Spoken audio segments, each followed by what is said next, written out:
俺がそのメッセージを初めて見たのは、3月の寒い夜だった。自宅の書斎で、眠れぬまま古いノートパソコンを起動した時だ。いつものようにログインしようとしたら、画面の片隅に白い文字が浮かんでいた。まだ、ここにいるよ当然。そんなファイルも、起動中のソフトもない。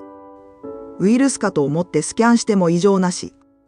気のせいだろうと電源を落としたが、それが始まりだった。次の日も、その次の日も、俺がパソコンを開くたびに、画面のどこかに君は覚えてる。もう忘れたの。という、まるで俺に話しかけてくるような短い言葉が映るようになった。最初は不気味だったが、次第にその言葉には、どこか懐かしさのようなものを感じ始めた。そしてある日、決定的な言葉が現れる。僕は、あの日ここで止まったんだその瞬間、心臓が止まりそうになった。20年前、俺は学生時代に、ある事故で親友を失っていた。彼が最後に触っていたのは、まさにこのパソコンだった。捨てるに捨てられず、押し入れに眠らせていたのだ。それが、まさか今になって。それからというもの、俺はあのパソコンを毎晩立ち上げるようになった。まるで彼との会話を取り戻すかのように。画面に浮かぶ言葉は日ごとに変わっていった。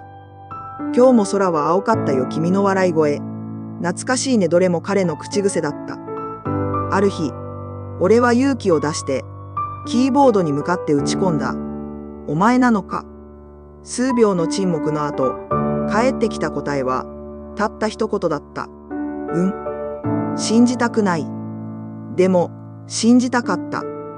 科学では説明できない。でも、感情は確かにそこにあった。俺たちは、画面越しに会話を続けた。今どんな気持ちか、何を思い出すか、まるで昔の放課後のようだった。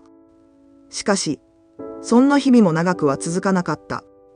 ある晩、画面にこんな言葉が現れた。そろそろ、行かなきゃ。俺は焦ってタイピングした。待て、まだ聞きたいことがある。でも、画面にはただ、ありがとう。もう大丈夫だよとだけ表示され、電源が突然落ちた。それ以来、あのメッセージは二度と現れなくなった。俺はパソコンを閉じて、しばらく動けなかった。今も、あの古いノートパソコンは書斎の棚に置いてある。もう電源を入れることはない。